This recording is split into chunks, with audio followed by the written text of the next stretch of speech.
Hey folks, Dave Paulides, Canadian Missing Project. Another copyrighted edition for our YouTube page. Go grab a cup of coffee, get a Coke, sit back, relax. You're in for an extended version today. And this one is going to be really mind-boggling. So, a couple things. I've had a lot of issues lately with people sending me private emails complaining about the ads on our page, on our YouTubes. Folks, I don't put the ads on there. I swear to God, I don't. And it is monetized. So YouTube has the right to put the ads on where they want. And I understand it could be excessive. I would want you guys to start reading some of the comments that others post about advertisements and what you can do about it. And I've given it some serious thought about moving on from YouTube, and I know a lot of you guys have been very loyal. But you have to remember, this is a page that doesn't cost you anything to watch, doesn't cost you anything to subscribe, and people are complaining about the advertisements. So if that's the case and it continues at the rate it's going, I probably am going to leave. And there's a couple other locations I can go. It's going to cost you between $5 or $10 a month for probably 2 hours of content per month. And I don't know, I may lose a lot of subscribers, but I think it's something that I may have to do. I get a lot of complaints also about carrying a gun. Folks, you are an idiot if you live in Montana and hike the backcountry and do not carry a gun and bear spray. I'm sorry, just the rules. And I personally don't know anybody that goes in the backcountry and doesn't carry a gun. So, and why is that? Well, gee, let me read you something that happened just a couple days ago. It says, a Flathead Valley father and son were hospitalized with significant injuries after being attacked by a grizzly bear in timberland located near Smith Lake, north of Whitefish Lake on Saturday morning. This is in the Daily Interlaker, October 31st. According to Montana Fish and Game press release, the father and son were hiking along a gated road when the grizzly bear charged out of a thick wooded area along the road at close range. The two individuals sustained significant injuries before they were able to shoot and kill the bear. The pair were transported by alert helicopter to Kalispell Regional Medical Center. The area where the incident occurred is along King Creek drainage, along Montana Department of Natural Resource land and private timberland. The FWP Region 1 Wildlife Human Attack Response Team conducted an investigation, found a deer carcass cached in thick timber along the edge of the road adjacent to where the attack occurred. FWP inspected the dead bear, identified it as an adult female, estimated to be 20 years old. So, I've done a lot of research on bear attacks. Just like what happened to these two men. You don't have time to react. You don't do anything to instigate them. They just will come and attack you. They're very unpredictable, very stealthy, and sometimes before you can pull the safety button on your bear spray, turn, look, and shoot, it's going to take a couple seconds at least for that bear to respond to the bear spray. And if he's charging you at 40 feet, sorry, I'm going to be able to get my gun out and get a couple rounds on that bear before I could be able to get my bear spray out and hope that the bear spray works. I know I can hit the bear. I'm sorry, if it's me or the bear's going to die. And I'm not big on shooting things. In fact, I hate it. And I haven't done it, and I won't do it unless my life or the life of my friend depends on it. That's just reality of living in Montana.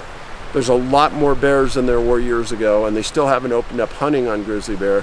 And there's more and more predation against humans going on, and there's more attacks. So, if you live in Montana, Idaho, northern Washington, you better be careful. And I'm not too worried about black bears. In fact, I'm not worried about black bears at all. But grizzly bears, I'm afraid of them, honestly. And unless they charge me, I won't bother them. And I'll slowly move away. So, it's my story. But to think it doesn't happen, you're foolish. I got a letter, and I appreciate these. I talk, and I will continue to talk about carrying a personal locator beacon. I want everybody to carry one when they're in the woods. Everyone. So, Dave, my girlfriend and I are avid followers of your channel, and we watch every video you post. When we see you've posted another video, we're eager to sit down and have a hot cup of Java and listen. I am a retired Canadian Navy man with 20 years of service in Victoria, BC, and now live back in home in Sault Ste. Marie, Ontario. As a naval communicator on Vancouver Island, we have responded to many distress calls along the coast, with people using cell phones and later on with people activating their personal ELT. From my personal experience while serving, I can say that the time it takes to locate and achieve first contact with a missing person using the ELT is only hours. We have 3 rescue coordination centers in Canada: Victoria, BC, Trenton, Ontario, and Halifax, Nova Scotia. Within seconds of pushing the distress button, a RCC has received the alert through SARSAT. Within only an hour, a SAR unit is mobilized or military asset closest to the scene will be en route to that location. With the recent update of new ELT to 406 megahertz, the location can be pinned to within 10 meters. The ELT only requires you to power it on and push the button. No worry about cell coverage or radio dead spots. You are ensured to have a full rescue response immediately. Your recommendations for people to get an ELT is a life-saving direction. The peace of mind you can have by just having one on you, even though you don't use it day to day, is powerful. My girlfriend Heidi and I have taken all of your shows very seriously, and we are truly grateful for your efforts that you've put in telling the world about these missing people. Thank you. And I read that to you for a couple of reasons. First of all, it reinforces what I've been saying all along about ELTs, personal locator beacons. Gotta have it. Gotta have it. You know, nobody ever thinks you're going to be off trail, having fun, and break your leg. But I've done it. Luckily, I was with somebody when I did it. But if I did it alone, and you break your leg, you break your tib fib, you're dead.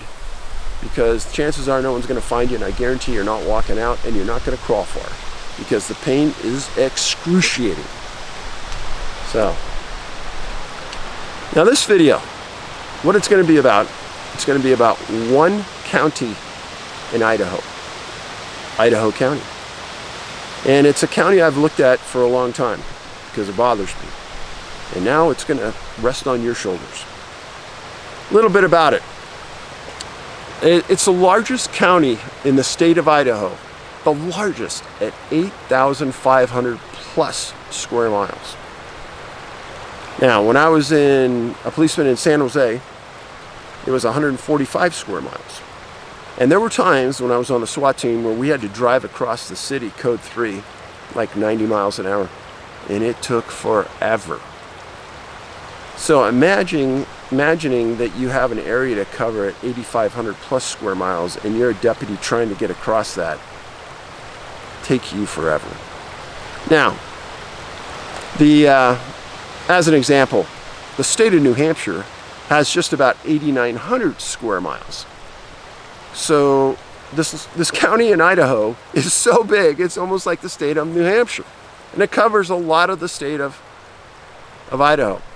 If you look at a map at right where the Oregon-Washington border is and you extend that line east, that's just about where the county is. I'm going to show you it on a map here.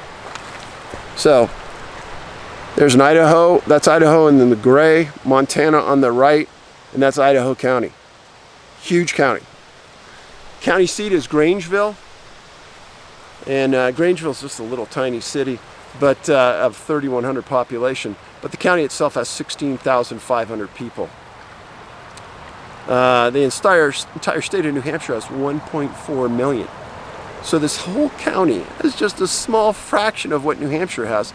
So you can imagine how much of the county there is nothing there. And I'm telling you, there's nothing. Now, the big thing the county was known for is in the 1860s, they discovered gold in that area.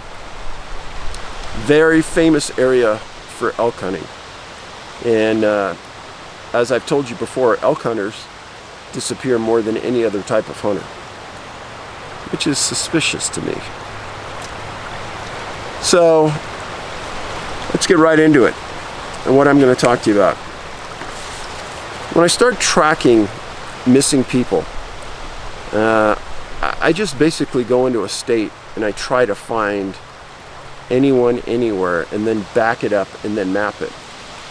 Well, in October 5th, 1968, a 60-year-old man named Lowell Smith from Fernley, Nevada, came out and wanted to hunt elk. Now, he was on an elected water board position in Fernley, and he was a superintendent of a mine. Now, Fernley is just maybe 10, 15 miles, maybe a little more from east of Reno. But he went in there, and he was hunting in an area called Pilot Knob, and that's about 19 miles east of Grangeville, Idaho, the county seat. Remote area. He'd hunted there before, knew the area very well, was a very efficient hunter. So he was also a lifelong athlete. He actually played in the NFL and for a long time. So Lowell was hunting there by himself, was supposed to be out on a certain date. When he didn't come out, his wife called the sheriff, reported him missing on October 5th, 1968. 60 years old. So the deputies went into Pilot Knob and they found his campsite right away. And this area has lots of old growth, very, very thick, and made the search a little challenging. But around the campsite, they found some cigarettes that he had smoked, and they found his ammo, food, and the big issue that really disturbed them is they found his rifle, which tells everybody that Lowell didn't leave that campsite hunting anything, and he didn't expect to go far from the campsite because he would have taken his gun. So where'd he go? He was a really influential Nevada figure for a multitude of reasons. Elected person, former NFL. And after the first 6 days, his wife got the politics rolling, and the governor of Nevada called the governor of Idaho and asked to keep the search going. And they kept it going for 2 weeks. And when you look at Pilot Knob area on a map, and you start to think rationally, where would Mr. Smith go without his gun? Because he's there elk hunting. He's not going to go for a day hike without his gun. He's not going to go anywhere of any distance without the gun because maybe he's going to see an elk. So that's not going to happen. Now, it's been 50 plus years. Where is he? They never found him. They never found anything of him. So Idaho County, strike one. Now, let's fast forward to September 19th, 2008. And there's a man named Ronald Gray. And Ron was 62 years old.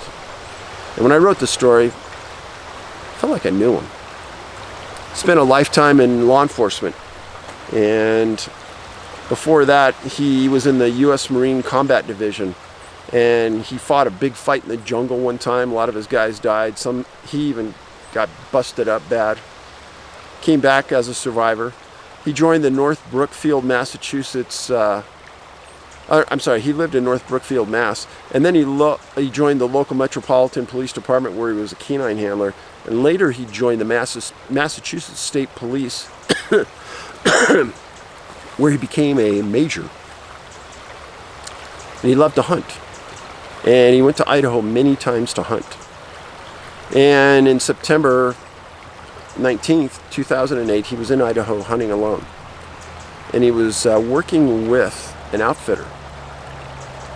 And the location he was at was about 10 miles from a major river. And he was coming back. He radioed his camp and said, hey, he hurt his knee, but he was going to make it back about 1.5 miles to camp. That was the last time anybody heard of him. He knew where all the stashed supplies were that the outfitter had left, and those were never touched. So that 1 mile hike was along a ridgeline. It should have been really easy, and anyone should have been able to find his way back. And he knew his way back. He'd been there before. So he was supposed to be back 2 days earlier than when he radioed, but he said that he wanted to stay 2 extra days to hunt. His wife said that wasn't an unusual thing to do. But when he didn't come back to camp that night, they notified Idaho County sheriffs. The sheriff came out. They called the local Air Force. They brought out a Cobra helicopter with FLIR. Multiple ground teams. And then when troopers in Massachusetts heard after 4 days they weren't finding Ron, they decided to up the ante, and a group of them came out and helped in the search. His wife, Nancy, rallied more assistance from Massachusetts. Now, the searchers were told that Ron had food, had really warm clothing, had a rifle, and had fire starters. So they were looking for smoke. They never saw any. But the more disturbing thing is they never found anything of Ron. Now that's weird. If you ask me, that's really, really weird. Why is that weird? Because Ron had so much equipment with him. He had an injured knee. He knew his way back to camp. Why wasn't he found? He should have been found. There was over $20,000 spent in air fees, in just helicopter fees. There are grizzlies in that area, but they found no evidence of predation. There were multiple messages in various articles in search and rescue that the weather had turned the search off and on over those 2 weeks. The only thing they ever found was a small fanny pack of Ron's near a place called Highline Lake, where he had radioed and said he hurt his knee, but he was walking back. And it had some personal items inside, but they never found his main pack or his gun or him. So in September of 2016, almost 8 years after Ron died, his wife Nancy had a legal document written up by an attorney in Idaho requesting that Ron be deemed deceased so she could have some benefits and be able to move property and things that was in both of their names. And the judge did issue that. Now, this is Ron Gray. And I want you to see that the guy was tough, the guy was in shape, and the guy knew forest and jungle survival because he learned it in the war, and he was smart. He knew where all the cache supplies were at. He knew where all the cache supplies were at, but he never touched them. The million-dollar question, after all these years, where'd he go? Where are these people going? Okay, so Ron disappeared September 19th, 2008. Now let's forward to October 5th, 2018. So about 10 years after Ron disappeared. Let me tell you a story that when I read about it, I couldn't believe it. A woman named Connie Johnson, 76 years old. Earlier in life, she was a Spanish teacher at a local high school. And then she had the wilderness bug and became a wilderness ranger in Idaho. She had a good education. She loved the outdoors. She had 2 daughters. And she worked a lot in the Selway River, the area near Ron disappeared, the Selway River Bitterroot Wilderness area, specifically around the area called the Moose Creek Ranger Station, where there's a airstrip. Well, after she retired, she still loved the outdoors, so she got a job working for a company called Ritchie, R-I-T-C-H-I-E Outfitters, and she became their cook for the hunters that went in. Well, in October 2018, they're starting to set up for their hunters, and they set up camp at a place called Fog Mountain, F-O-G Mountain, just on the north side of the Selway River, not far at all from where Ron disappeared. Ron disappeared on the other side of the river, but very close to this location. Now, they took her in to camp, Ritchie Outfitters, with her dog named Ace. And her dog was her big companion in life. So they drop her off on the 2nd. On the 3rd, there's radio contact with her, but it's unintelligible. That was the quote. They couldn't understand what she was saying. So on the 5th, the guides returned to the camp. She's not there. Dog's not there. Nothing's there. And one of the guys calls on the cell phone, calls the sheriff, and they start searching. The sheriff calls the Air Force. They send out helicopters, the National Guard. They send in 4 dog tracking teams and a helo from Fairchild Air Force Base. So that was on the 5th of October. So this is a super intensive search. Dogs don't find anything. Nobody finds anything. And the search is terminated at 2 weeks. I'm sorry, the search is termed on the 16th, 11 days. Fast forward to October 23rd. And there's a pilot at the Moose Creek Ranger Station airstrip. And who walks up? Ace, Connie's dog. 15 miles from the camp where she disappeared at. So the dog was described in outstanding condition, but they put the dog in a plane, flew it to a veterinarian, got him checked, and then flew the dog back. Now, during this time, they continued to fly the area with FLIR, not finding anything. Lots of notations that rain hampered searchers' tracking ability. The daughter said that the disappearance was not voluntary, that her mom was happy, loved her job. And they took the dog back into camp, hoping the dog would walk to where Connie was located. It didn't. And give you a little story about this. Earlier about a year and a half ago maybe, we were setting up thinking about doing another movie, and we wanted to do this story. And we wanted to interview Connie's family, interview some of the people at Ritchie Outfitters, and tell the story of what happened to her. So I call up Ritchie Outfitters, get a hold of their owner, and start talking to him. Wasn't very friendly, to say the least. And I said, well, I'd like to come out and talk to you, maybe film. And I think he took that I wanted to film in the backcountry where this happened. And I did tell him that if I was going to film in the backcountry, I'd use his service to get us in there. And, you know, I'd get back to him if I was interested in that. So a few hours later, I get a call from the U.S. Forest Service saying, hey, we hear you want to film in our backcountry. I said, well, where'd you hear that? Oh, Ritchie Outfitters called us. Wow.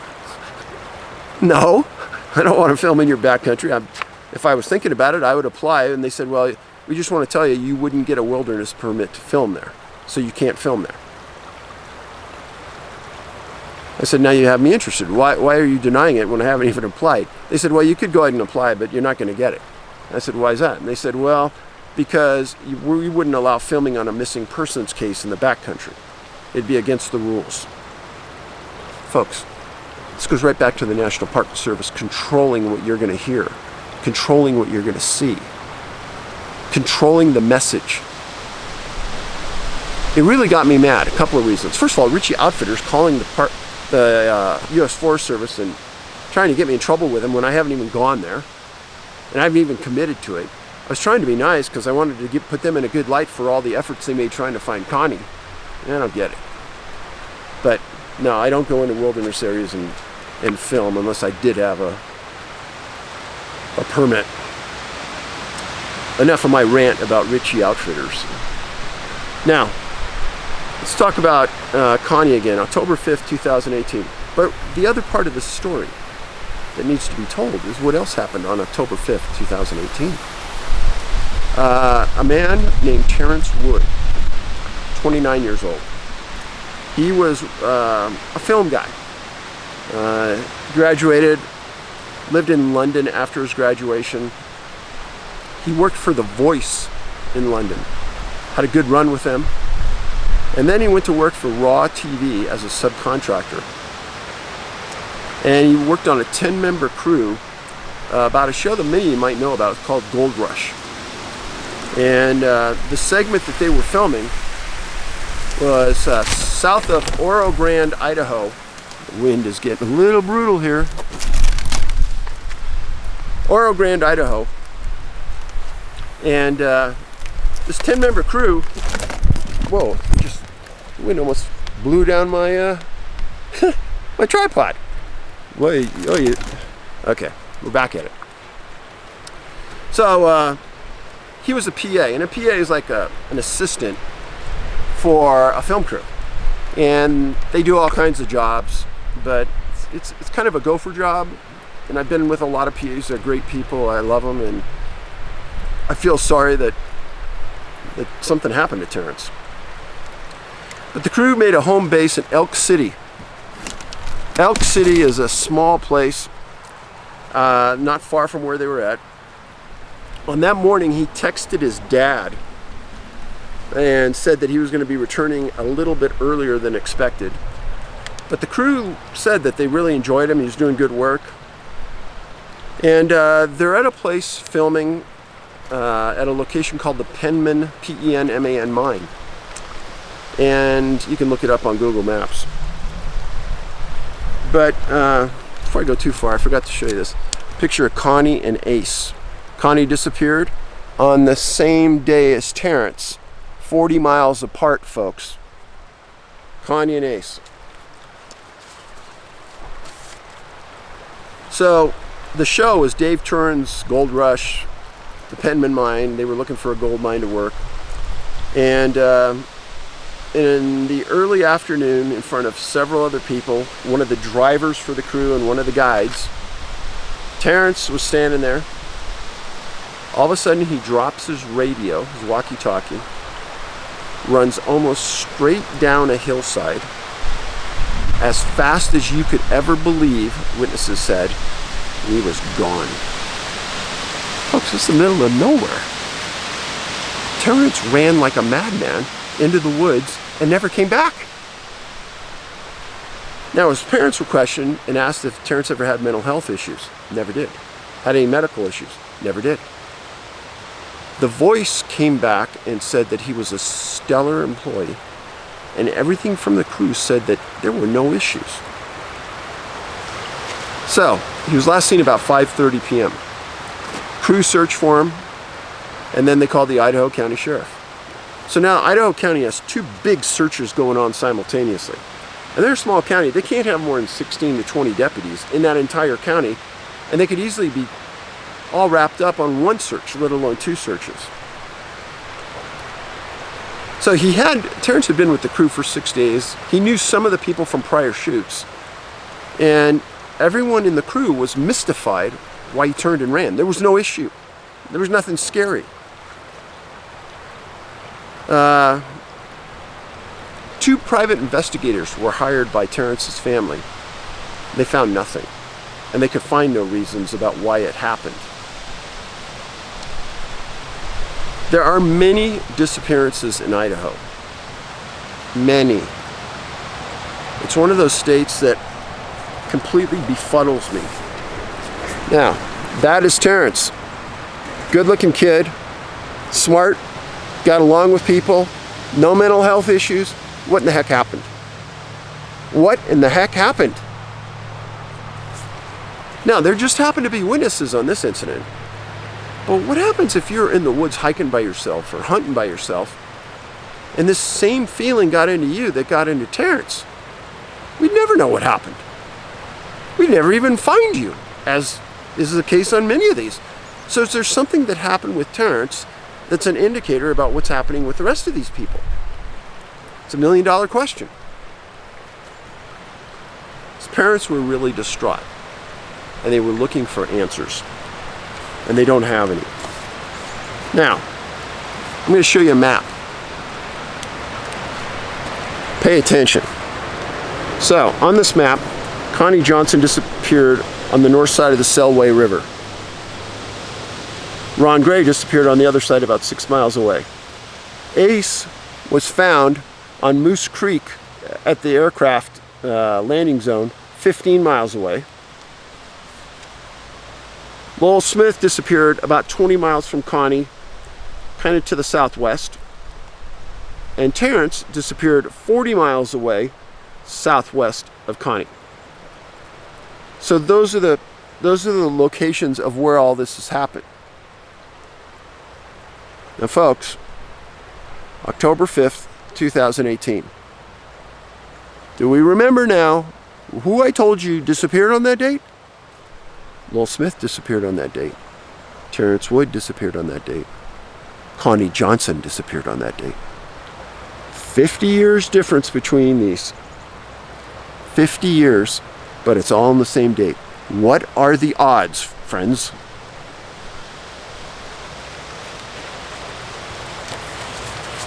Does anybody kind of understand why this bothers me?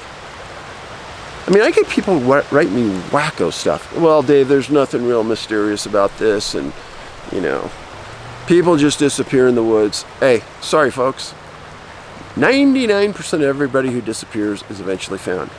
I'm talking to you about that 1% that is extremely odd. I don't care who you are. For you to demean the work by saying somebody like Terence's disappearance or Connie's disappearance is normal, get your head out of your butt. I have a lot of sympathy for Connie and Terence's families at this point. Lowell's family probably aren't around anymore, but Connie and Terence's are. They're good people. They want answers as to what happened. Now, 40 miles apart, there weren't any other disappearances in the world, in North America on that day. But on this place in Idaho, there are. Just mere coincidence. Is that what you think? Come on, man. Do you really think it's coincidence? Do you believe in coincidences? I used to. And as I've gotten older, I tend to think that there's something else at play that we just don't understand. Was Terence so afraid of something in his presence that nobody else saw? Did somebody say something to Terence that threatened his life and his mind that caused him to run? I don't believe there's anything about the crew that caused him problems, because he had friends on that crew from before he even joined it. And there were people who were not members of the crew that were standing very near him when he ran and said there was nothing unusual that happened. So he had safety in drivers and other guides that weren't even part of the crew. So let's just say he was threatened by a crew member.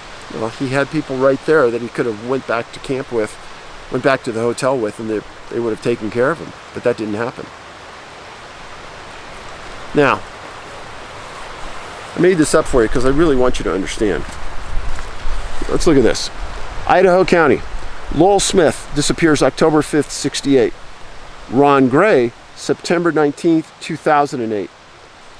Connie Johnson, Terence Woods, same day, October 5th, 2018. Now, Smith, Johnson, Woods all disappeared on that same day, October 5th. 50 years apart, 18,250 days between incidents.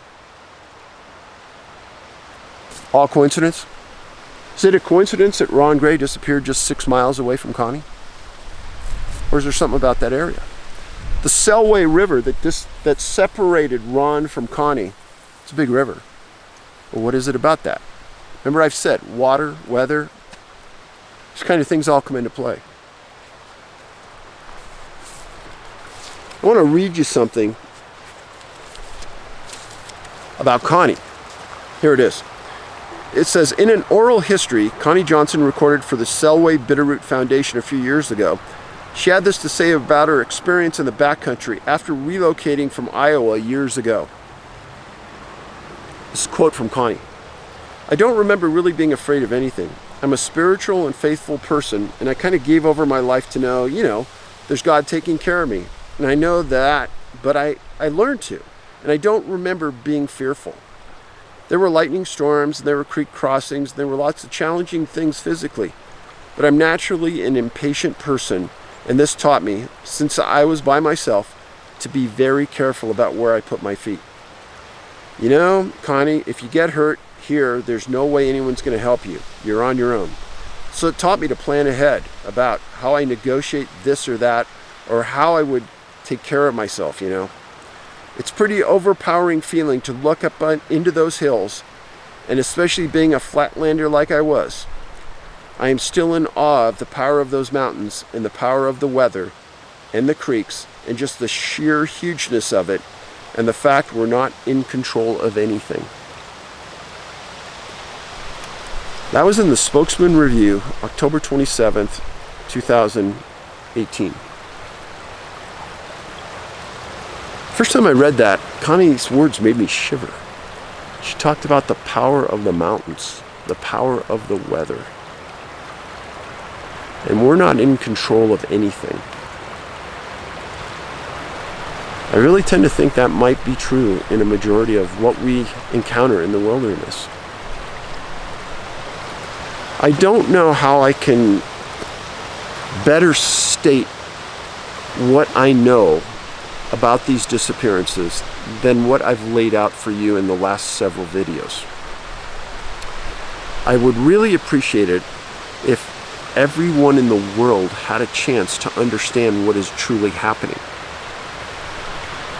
We may never really understand why it's happening or what's doing it, but the mere knowledge that it's happening, and people might hike in pairs more often. People may get a personal locator beacon. Always maybe tell a friend exactly where you're going and when you're coming out.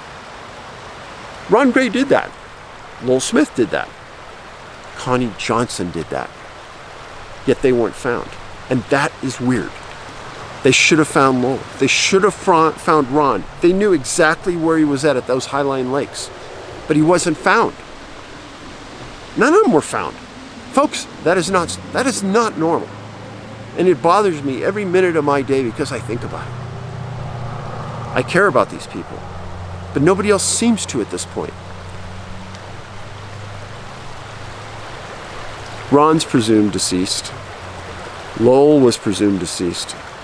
And I think Connie's kids were moving that direction with her as well. I hope that all of you understand that these dates, the times, the weather, the locations, these all matter. This is not an indictment of Idaho County in the least. They have a